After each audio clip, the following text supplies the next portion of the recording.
Recently, I got a mail from someone who watches the website who said, I generally agree with everything you talk about, but recently they weren't so happy with my comments on the war against the Arabs.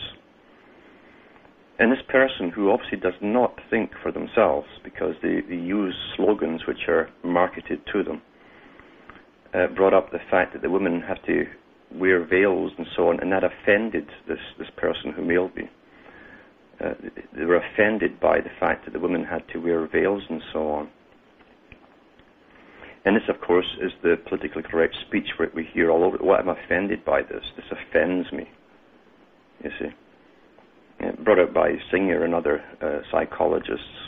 This was the way for motivational changes in people, behavior modification. And people are modified all the time and they don't know it. They just parrot what was given to them. Well, if your eye offends you because they wear veils, pluck it out. That way, there'll be far less blood coming from somewhere, which will be you, than there will be from all over the Middle East. That's my simple answer to that. This isn't being callous. You don't go and slaughter people because they won't conform to your wanting, your way that they should behave, dress, act, or whatever. We're in the mess we're in up to the present stage because of killing people because they're different. Indifferences in the long haul will sort themselves out as individuality arises, as time goes on, as it has been for centuries. It's only the control freak that could possibly even use that excuse to justify a war against another people. And this person who mailed me also mentioned the burning of the flag and how the Arabs were so happy. Well, CNN and all the big media did eventually admit that those scenes that they showed after 9/11, immediately after 9/11, were taken from years before, but some other incident.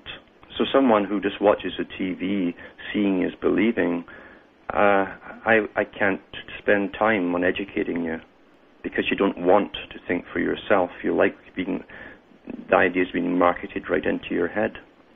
You want everybody to be the same as you, and yet you haven't come to the realization that what you are is a composite of what's been marketed to you by others. You are not an individual. This person also mentions, as I say, the burning. Why not go after everybody who's ever burned a flag in history? That's anti-authoritarian. That's unpatriotic. It's such a joke, to a person like me to hear these comments, because it's like a caveman talking about his skull stuck outside his cave when it comes to flags and tribal symbols that those in control have put right into your mind, your brain. You didn't invent those symbols. The esoteric groups know darn well what they really mean, and it's nothing to do with what the public think they mean. How sad that we're living in an age where people have the ability to think for themselves, but it's too much of a burden. They'd rather the media does it all for them and leads them up the garden path, wherever it's pointed, wherever it ends up. And they'll rationalize like all control freaks do. Everything that they do, every horror they commit, can be rationalized away, only to them, mind you, because for an outsider listening and observing this, the rationality of it all is obvious. Only the control freak tries to rationalize the impossible.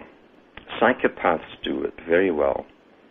Psychopaths and mass murderers love to boast about how they did it once they're caught. Once they realize they really are caught, they like to boast about how clever they were, and they can rationalize every piece of their atrocity to the public, who generally are fascinated by this kind of stuff.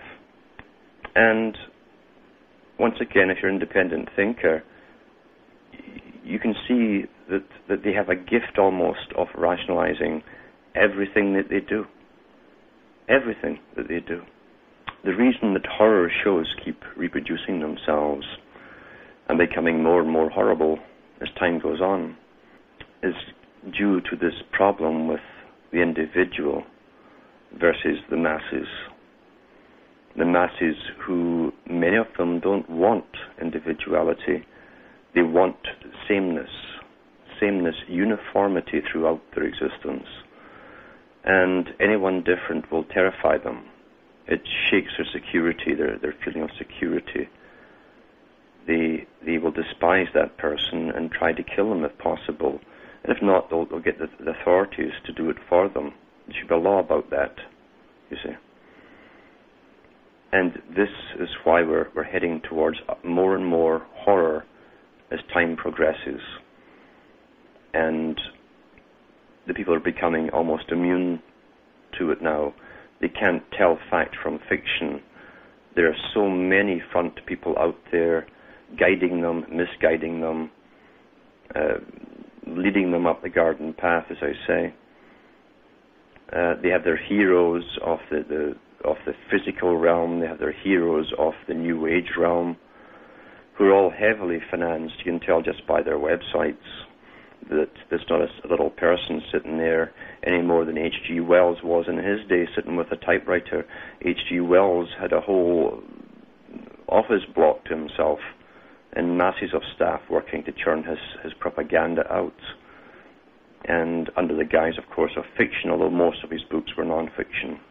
But people don't discern, they don't ask the obvious questions. And they like to have superstars. They don't ask how they became superstars.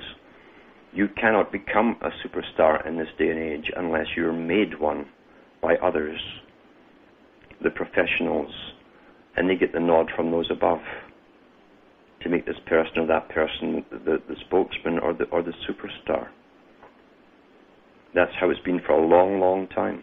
You're promoted to the top, and people follow the stars. They like the superstars.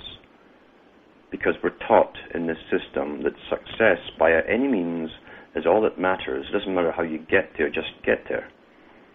So someone who appears to have their face all over the planet and doors opening for them must surely have the talent and skill to do it on their own. And that's so far removed from the truth in this day and age. It just doesn't happen in any sphere whatsoever.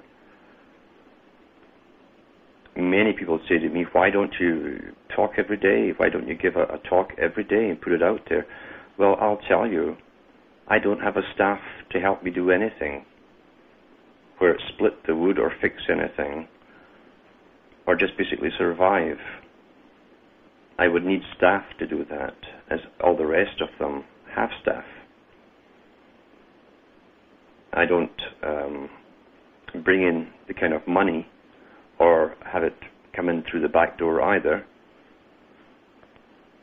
to do this every single day of the week. And because I don't give them the popular messages, I could give popular messages and say we can get the countries back. But that would be a big lie, because we never had them in the first place. We were never in control of our countries. I've heard people say we can get America back. Well, what period in history are we talking about? Who controlled it then? How did the people live then? And how can you get something back when your whole system is based on an economy and all the manufacturing is out of the country today? It's been set up that way for this to happen. You can't save something that was never yours. What you can do is direct the changes off track into another direction, outside of the control of the established elite. Now, Aldous Huxley himself said there is a dominant minority, and I presume there always will be.